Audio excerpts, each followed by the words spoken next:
You see it now like a photograph developed in secret light.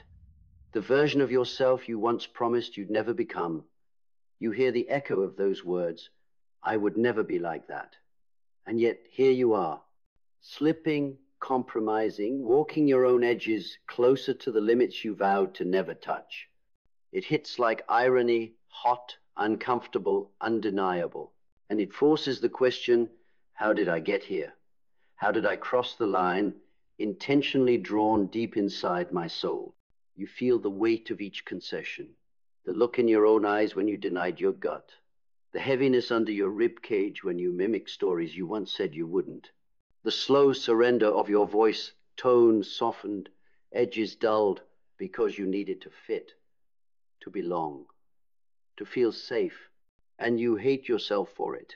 But the judgment in your inner voice, that's the first illusion, the mirror of shame that says, I was never this before. But you were. You just forgot. Or perhaps someone else told you to.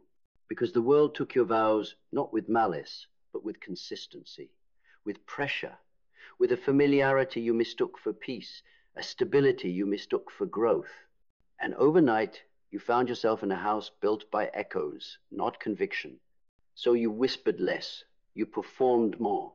You surrendered little lines here, small truths there, until you stood on a foundation you didn't recognize as yours. Welcome to every life ever betrayed from within, not by external force, but by internal erosion. Now, this moment is grotesquely liberating because you don't need to pretend anymore. The mask has slipped, and what's under it? A fracture, yes, but also a fracture waiting to be claimed. You were never going to become the person you swore you wouldn't, but you did become someone else entirely, someone who knows what betrayal tastes like. But here's the paradoxic redemption. Betrayal becomes devotion if you let it. You look at yourself and realize there is no salvation in perfection, no resurrection in the prayers of I will never again. There is only salvation in returning to your own knowing, to your own path. See, each compromise didn't just cost you fragments, it taught you them. It revealed what mattered. It drew the map of your edges, the places you couldn't cross without losing yourself. And so you begin to draw again. But this time, you draw with blood, not as punishment, but as proof that this time your lines won't shift, that this time you won't betray your becoming, that this time the VOW isn't just a reaction to where you fell, it's a devotion to where you're rising. You begin collecting your pieces, your voice, your rage, your dream, your sovereignty. You begin piecing yourself back together not as a statue of perfection, but as a mosaic of learned edges, surrendered illusions, and hard-won clarity. Yes, the world may still ask you to soften, to accommodate, to perform. It will not stop asking. Not because the world is against you, but because old maps die hard. Most are still traveling them, and when you leave, they feel the gravity, the distortion of movement. They push, they question, they provoke, they expect the version of you that abandoned yourself to come back and serve with smiles, explanations, softness as payment for safety. You don't have to comply, you get to choose again. That's the gift of realizing you became what you vowed not to be. You are awake. And awakening builds immunity for true alignment, clarity, integrity. So you step again with caution, yes. With wariness, yes. With tenderness, absolutely. But you step, you walk back towards something old, your original compass. That primal trust that said, this is who I am, this is what I came to become. And each step doesn't erase the betrayal. It redeems it. It says, I have been surrendered, but I will no longer surrender. You gather your broken edges and hold them in your open palms. They bear the scars of compromise, but in your hands, they also bear light.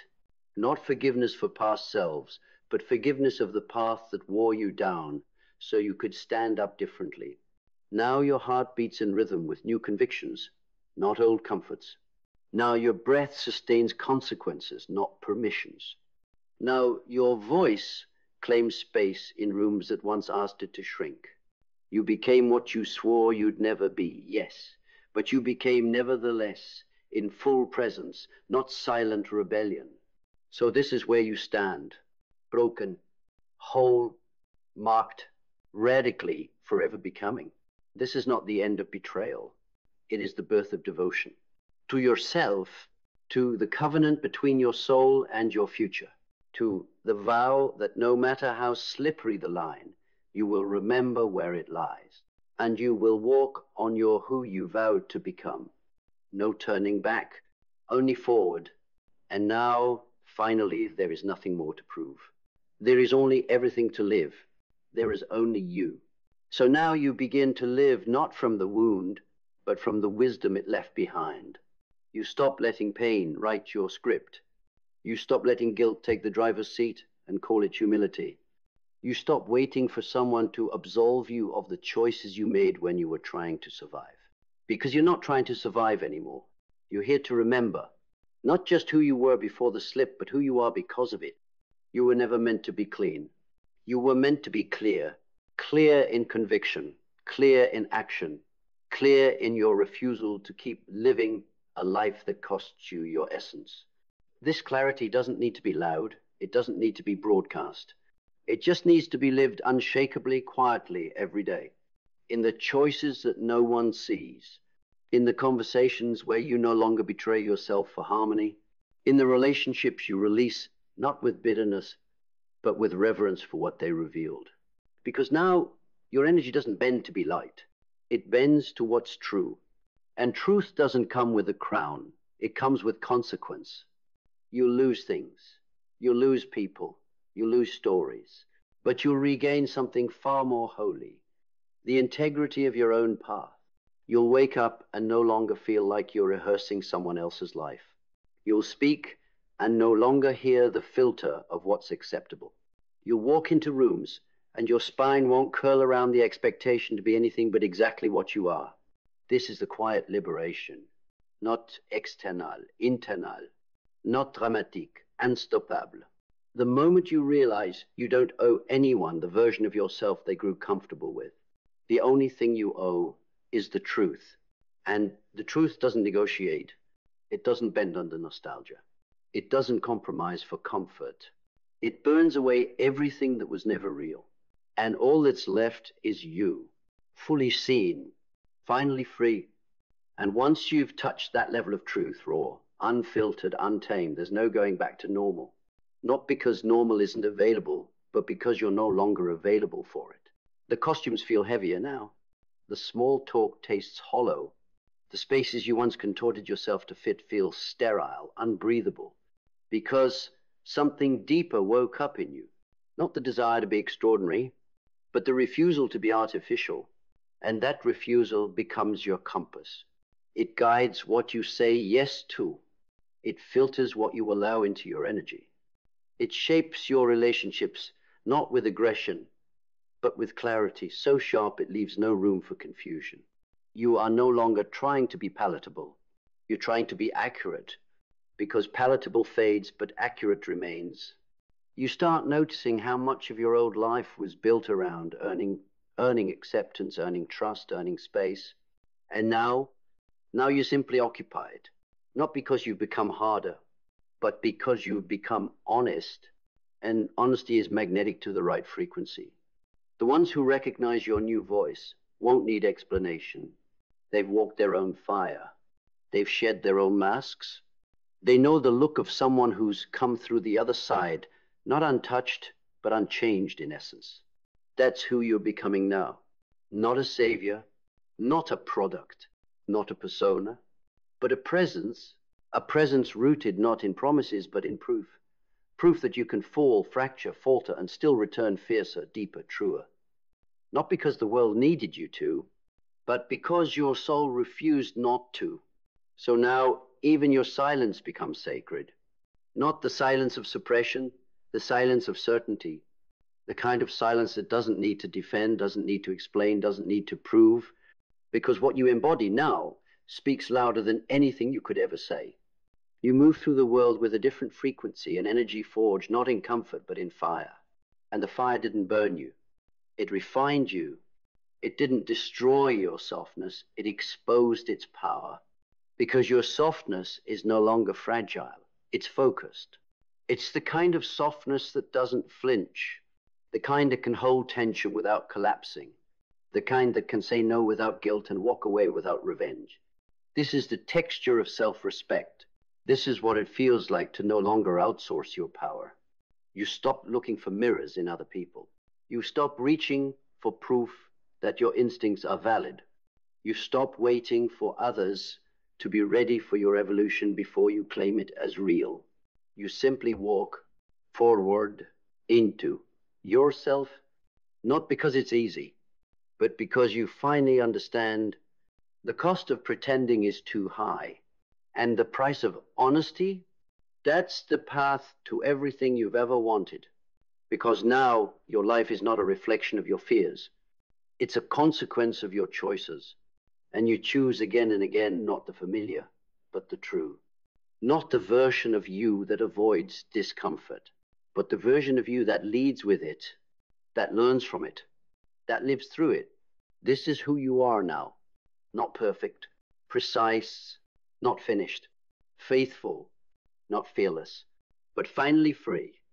And with that freedom, a new discipline is born. Not the discipline of force or punishment, the discipline of devotion, the quiet, relentless loyalty to what's real, even when it's inconvenient, especially when it's inconvenient. Because you've tasted what it's like to betray yourself, and the aftertaste still lingers. So now you become surgical with your time. You become deliberate with your focus. You become sovereign in your choices, not to control the outcome, but to honor the alignment. And that alignment doesn't always look glamorous. Sometimes it means walking away from opportunities dressed in applause, but drenched in compromise. Sometimes it means holding your ground in silence, while the world demands a version of you that no longer exists. Sometimes it means outgrowing entire lives, without closure, without gratitude, without a parade. But you do it anyway, because what you're building now doesn't need validation, it needs vision. And your vision no longer makes room for distractions. Your vision is no longer filtered through the lens of people-pleasing, trauma management, or self-minimization. You've burned those scripts. You've buried those roles. You've silenced those ghosts. Now the only voice that echoes in your decisions is the one that whispers, is this honest? Is this whole? Is this mine? If the answer isn't yes, the answer is no. Because you're no longer constructing a life to survive the opinions of others. You're crafting a life that survives you, your truth, your calling, your becoming, and nothing is more powerful than that. And as that power settles into your bones, it starts to shape the unseen. Not just what you do, but how you be. How you walk into a room and carry your own gravity without demanding attention. How you set a boundary, not as a barricade, but as a beacon. How you let go, not in bitterness, but in reverence for what no longer reflects who you are becoming. You begin to live in rhythm with your own knowing, not frantically chasing meaning, but embodying it. Not proving your worth, but protecting it. You feel the shift most in the quiet. When you no longer rehearse conversations to justify your choices. When you don't shrink your dreams to avoid confrontation. When you stop offering yourself on altars built from someone else's expectations. That's when you know the return has happened. The return to center. The return to soul. The return to the version of you that existed before the roles, before the armor, before the subtle betrayals that felt like belonging. And from that center, you begin to create, not to impress, not to fix, not to fill a void, but because it is what you do. Because creation is no longer a strategy, it is a signature, a fingerprint of the one who stayed with the fire long enough to rise from the ashes as the flame itself. So now you don't ask, who am I becoming? You remember, you are what remains after everything false has burned. And from that remembrance, you begin to live with reverence for your time, for your truth, for your threshold. You no longer cross your own boundaries just to keep the peace. Because now, peace that requires your betrayal isn't peace, it's prison. And you were never meant for containment. You were meant for consecration. To treat your body, your voice, your energy as sacred ground, so sacred, not everyone is meant to walk on it. You start filtering your life like a sanctuary, not a market. You don't advertise your growth. You protect it. You don't prove your worth. You embody it. You don't explain your healing. You live it. Because when you become what you swore you never would, and still find the courage to come back, you're no longer chasing identity. You're radiating essence. The essence that doesn't beg to be seen. It commands recognition not through noise, but through presence. And your presence is no longer shaped by fear. It is shaped by fire-tested truth, by the weight of the lessons you now carry like sacred texts written in your nervous system. Not to be forgotten, not to be romanticized, but to be respected, because this new chapter is not about being different. It's about being undeniable. It's about being so fully rooted in who you are that even the storms look for another path. And when storms do come, as they always will, you meet them differently now. You don't flinch. You don't brace. You don't become someone else to survive them.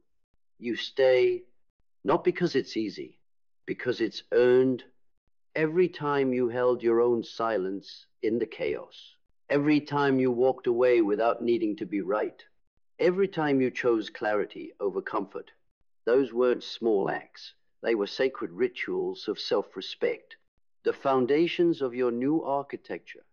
And from that foundation, you no longer just heal, you build a life that mirrors your inner clarity, a purpose that no longer leaks energy trying to be everything for everyone, a presence that speaks without saying a word. This is not reinvention. This is remembrance of the self you buried beneath performance, of the voice you silenced for the sake of peace, of the vision you diluted to avoid abandonment. And now, every step forward is not a reinvention of identity, it is a resurrection of soul. You don't need to become someone else. You need to unbury the one you were before the world taught you to apologize for your depth. And once unearthed, once seen, that version never goes dormant again. It lives, it breathes, it leads, and as it leads, everything around you begins to either rise with it or fall away. Not out of anger, not out of vengeance, but out of resonance, because what no longer matches your frequency will naturally dissolve. Not because you force it, but because it cannot survive in your atmosphere of truth. You are no longer maintaining connections that dilute you. You're no longer negotiating with misalignment. You're no longer anchoring yourself in places your spirit has already left. You've grown beyond the need to explain your evolution. You've grown into the maturity of letting what no longer fits leave. Because you're not here to carry everything. You're here to carry what's yours. The call, the voice, the mission, the weight of becoming fully integrated. No more splits. No more inner wars.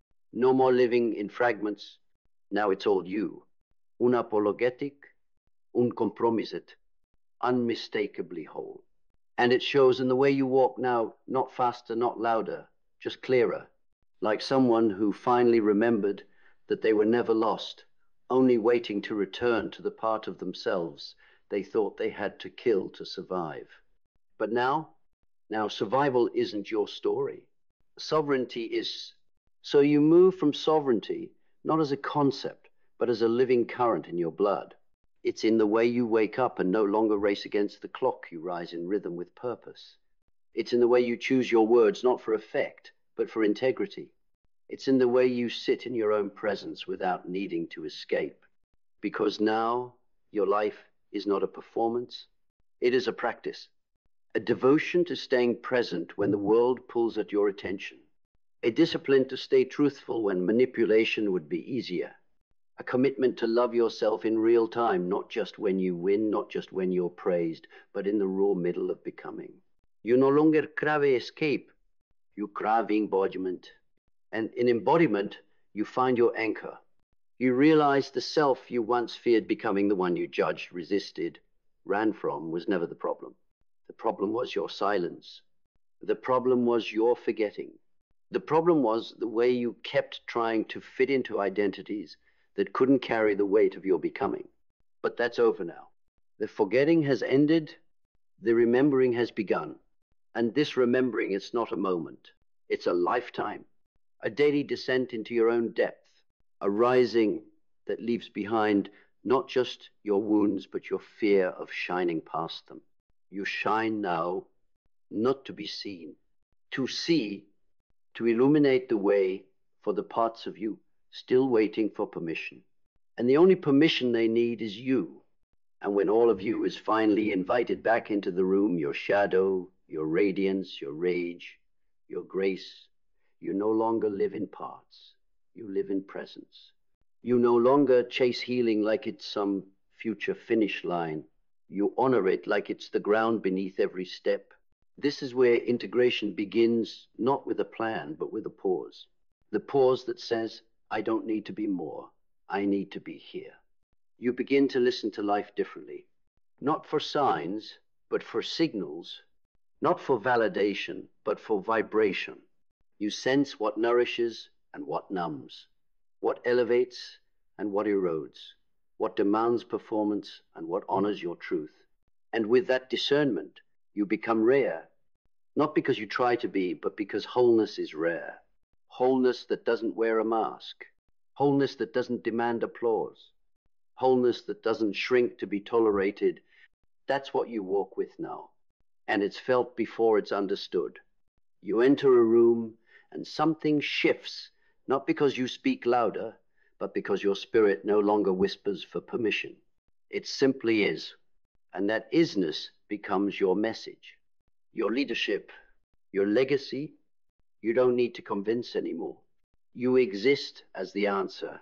You became what you swore you'd never be, but you didn't stay there. You came back, not to who you were, but to who you really are. And now there's nothing left to hide, only everything to become. And in that becoming, something ancient stirs, not ambition, not urgency, but remembrance, a cellular memory of why you came here in the first place. Not to mimic, not to earn, not to perform a life that looks impressive but feels hollow. You came here to transform, to peel back the conditioning layer by layer until what remains isn't someone new, it's someone true. You came here to stand at the threshold between worlds, between the self you inherited and the self you are destined to birth, and choose consciously. To be the first in your lineage to say, the cycle ends with me, not in silence, but in wholeness. And in that wholeness, the war ends. Not because it's won, but because it's no longer needed. You no longer fight yourself to be accepted. You no longer fight your intuition to maintain connection. You no longer fight your voice to keep a seat at the table. Because you finally see there are tables where you build your own soul into the wood, where you're not just invited, you're integral, where you're not tolerated, you're trusted. And those spaces, they find you when you stop broadcasting your need to belong and start living like you already do. In your own body, in your own breath, in the silence between your knowing and your action. You no longer chase alignment, you become it. Every step, every word, every decision, a testament not to perfection, but to the power of returning, again and again and again, until you no longer fear becoming what you swore you'd never be. Because now you carry the knowing you're becoming what you were always meant to be. So now you stand here, not in shame, not in regret, but in the sacred tension between what broke you and what built you. And you finally understand you didn't fail because you fell. You evolved because you faced it. You faced the pattern. You faced the mirror. You faced the ache of your own becoming. And in doing so, you shattered the illusion that you had to be flawless to be worthy. Now you walk with a truth forged in fire, that who you swore you'd never be was never the enemy. Avoidance was, silence was, pretending was, but this radical, embodied, soul-back truth you carry now, this is not who you swore you'd never be. This is who you are always becoming. And you don't need the world to validate it. You don't need the past to explain it. You don't need your former self to understand it. You only need to honor it. To live like your life is no longer a reaction, but a revelation. A living, breathing testament that says, I broke the pattern by becoming real. I found the power in what I once feared. I stopped running from who I didn't want to be and started walking toward who I truly am. And now there's only forward, not perfect, not polished, just present, fully, finally, forever.